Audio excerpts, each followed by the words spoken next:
Hey, this is C&D Channel. I'm Chris. This is also Chris, and this is MMA for you. We're going to be doing our post-fight analysis for Strikeforce Heavyweight Gran Prix Final. What did you think of the overall card? The main card. That's what you saw. It was probably one of the most exciting nights of fights I've seen in quite some time. Cool, man. Yeah. As far as picks go, out of let's see, 1, 2, 3, 4, 5, 6, 7, 8.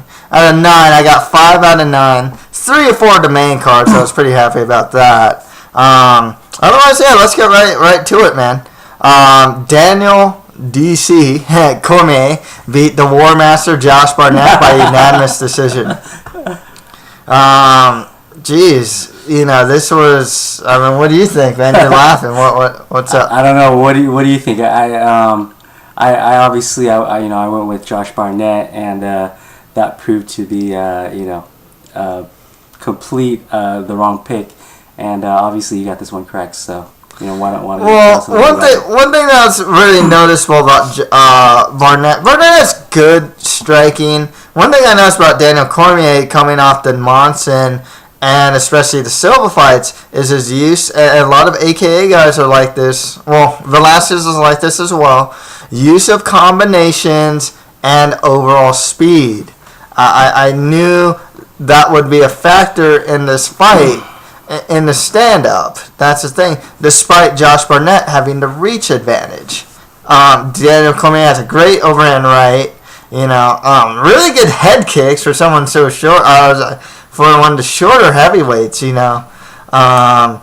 honestly, he beat Barnett in the wrestling. I mean, some of the takedowns. The takedowns. Oh man, they were straight out of pro wrestling. I mean, seriously, But the stand up really was the difference maker.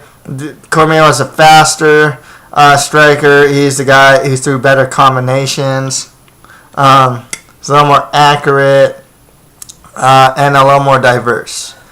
Yeah. What did you think? I thought it was ridiculous.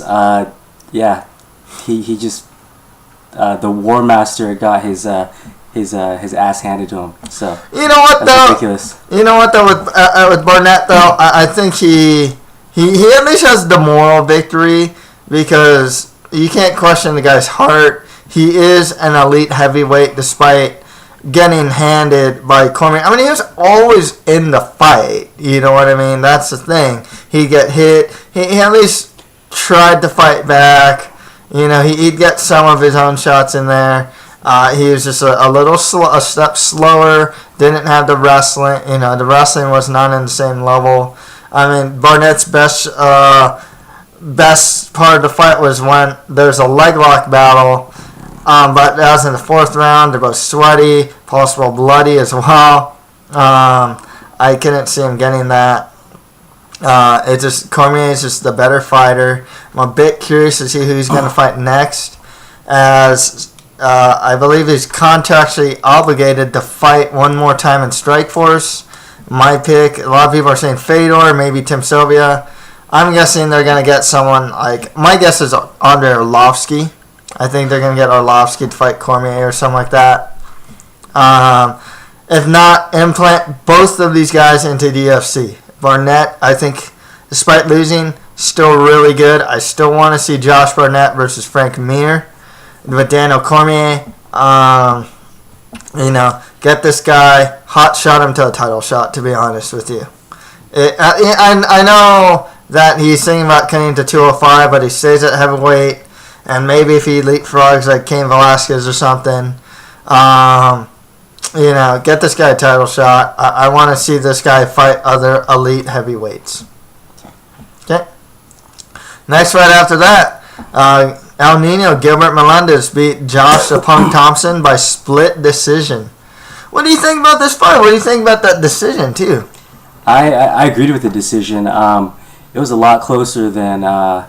I think Gilbert Melendez wanted it to be, and Josh Thompson actually looked a lot fresher at the end of the fight, and I think he showed a lot more class too. So yeah, exactly. Well, there were a couple split decisions, and I agree with all of them. The Mulhern Villafort one, I agreed with. Isaac Valley Flag Cavalcante, I agreed with actually. I didn't get to see Green versus Terry. But otherwise, I agreed with the decision here. I thought Melendez got rounds 1, 2, and 3, and Thompson got rounds 4 and 5. I think this goes to the bigger question is how would Gilbert Melendez do against a Frankie Edgar, Gray Maynard, and or Benson Henderson? After this performance, you're kind of like thinking like, oh, he's so elite, he should be able to do what he did in the second fight and just get a rout. But that didn't happen. I mean, he almost lost the title. There's probably some people that think that Josh should have won. I mean, what do you think about Gilbert's chances in the UFC? Personally, I like his chances in the UFC. I think Josh Thompson just showed that he's just a great fighter himself. But Gilbert Melendez, he should do perfectly fine in the UFC. Yeah, I think this really acquitted Josh Thompson really well. Striking was solid. He could use a little more variety and diversity. His wrestling and overall jiu-jitsu game is really good, though. His ability to get back to his feet is good. I mean, he's a good fighter. He's a good fighter. A very good fighter when he's on, especially. Melendez, hell of a chin. I mean, just his chin is granite. He's pumping out jabs. He does a lot of jabs and crosses. Went for mixing takedowns and got those takedowns. Showed some pretty good knees as well. It was I think the expectation for Melendez was to get 50-40. If it went to decision 50-45. It didn't happen, so I think a lot of people are going to start questioning Melendez now. And how well he'd do against the top of the division. One thing you have to consider with a guy like Benson Henderson, he's a champ and he's great. I love the guy, but the top lightweights are not infallible in the sense that like a GSP or Anderson Silva. You know what I mean? Definitely. Benson Henderson, I mean, he is getting in bad position. He gets in a lot of bad positions, so it's not like, oh, Melendez looks so bad against Thompson. Well, Benson Henderson will kill Melendez now. It's like, well, Benson Henderson isn't exactly infallible. He's not infallible. He gets in very bad positions in a lot of his fights. That's the thing. So, I mean, Melendez didn't look awesome like I thought a lot of people would want him to, but I think he'd still do really well against top lightweights regardless. Okay, next fight, man. 33 seconds. Rafael Fejao Cavalcante beat Mike Kyle by submission by guillotine choke in the first round. 33 seconds, man. What do you think about this? That was a sick fight. Yeah, Fejao, he's the man. Yeah, man. I mean, Fejao, his knees are deadly. I mean, if you watch him fight like King Mo, for example, he got that knee, left hook combo, followed up with those elbows, finished. His knees, I think he beat Yoel Romero the same way. His knees are just deadly. But his ground game is actually very strong, and it showed here. Once he had that guillotine, I knew Mike Kyle was done. I didn't think it'd be this quick, but man, it was just a great one for Cavalcante. He looks like a world beater.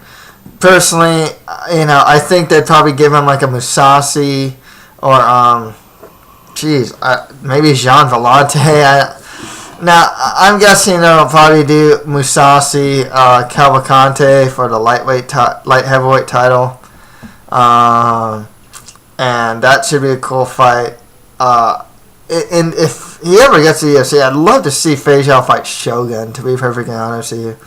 Well, what do you think about Fejao Shogun? What do you think? I think Shogun would kick the crap out of him, but I mean, it's a fight worth. Yeah, I think Shogun would win, but I think it's just a cool fight. Okay, next fight. I missed this pick. It's Chris Spang defeated Nashan Barral by TKO in the first round. Spang looked good, huh? Spang, he looked on point tonight. It's definitely the bigger fighter here. His left hook. I believe the left hook started at all, right? I think And you're knees. correct. Yeah. And there was knees, and there's some knees there that were pretty vicious. Yeah, man. I was pretty high on Nashawn Burrell as a prospect. Chris Spang, he lost to Ricky Laguerre in his last fight, but he looked great here, you know. So, you know, as far as prospects go, it's tough to say because I don't know how good Spang's ground game is yet. Tough loss for Burrell, but, you know, I hope he can come back. He's still really young, 21 or 22. Spang's pretty young himself, too. He's only in his 20s as well. So both these guys have a lot of potential to improve. Spang already has a good stand-up game. One thing I don't like is he gets backed up really easily. If you put pressure on the guy, he seems to back up a lot. He needs to fix that. He needs to be a little more confident in staying in the pocket. Of course, you know, he ended up TKO and Nashawn, so, you know, good stuff for Chris Spang here. Okay, on to the prelims. Isaac Valley Flag beat Justice Jay-Z Cavalcante by split decision. Sucks that a guy like Jay-Z, who's so highly touted lightweight, lost to pretty much an unheralded fighter, huh? I think he's had 3 knee surgeries. Yep. You know, in recent memory, and I don't know. It just seems like he's just not the same fighter he was, you know, back in the day. Yeah. And then, you know, the obviously the injuries and stuff like that, and he, you know, his gas tank seems to be wearing down too. So I don't know what's up with Jay-Z. I remember him being a pretty exciting fighter, but you know, he's been relegated to the undercard, and I guess he lost today too. So. Yeah, man. Valley Flag, good strategy of putting the pressure on Jay-Z. Valley Flag actually hasn't lost an MMA belt since 2007. You know, he still needs work on his defensive wrestling, as Cavalcante was able to take him down, but his cardio and just pressure game really affected Cavalcante, especially late in the second and especially in the third round. Cavalcante looked good in the first. His striking looks, you know, it's funny because it's all there. His striking's crisp, you know. He's throwing straighter punches these days, mixing in kicks. Wrestling's not bad. And his ground game's still really strong. It's all there. It's just, you know, there's some sort of like mental block or something. It's just he can't seem to get consistency anymore. Good win for Barry Flag. He beat Melancon before this. And lightweight, these guys like Pat Healy, he can fight. Maybe even step up to fight the Josh Thompsons. Or maybe someone like Carlos Fedor. Some good fights actually for him in Strikeforce for him to fight. Next fight's at Guto Innocent. It's not Innocente. It's like Innocent beat Virgil Swigger by unanimous decision. Story of this fight really is just Swigger's like heart and his chin. The guy was pretty much should have been knocked out. I mean, he was getting kneed in the face clean. He's getting punched clean. Innocent Guto, you know, the thing with him, I didn't like that he's throwing so many spinning strikes when he didn't need to. He's only 5-0 now, 6-0. He's a prospect to watch out for at 205. Same with John Vellante at this point. But yeah, he still needs some work. Virgil, though, you know, great heart. You know, always in the fight. Looks like he was gonna die, like just fall over at any second, but never did. Good stuff from him, though. And next right after that, Jean Vellante beat Derek Mamen by unanimous decision. So this fight really is that the diversity of John Vellante versus Derek Mamen was only doing like 2 types of punches, no feints. Couldn't get his takedowns in there really. I like Vellante still as a prospect, despite losing to Chad Griggs and Lawrence Larkin. Striking looks to be a lot better. He moves pretty well. And his wrestling, both defensively and offensively, is very strong. I'm curious to see what his development.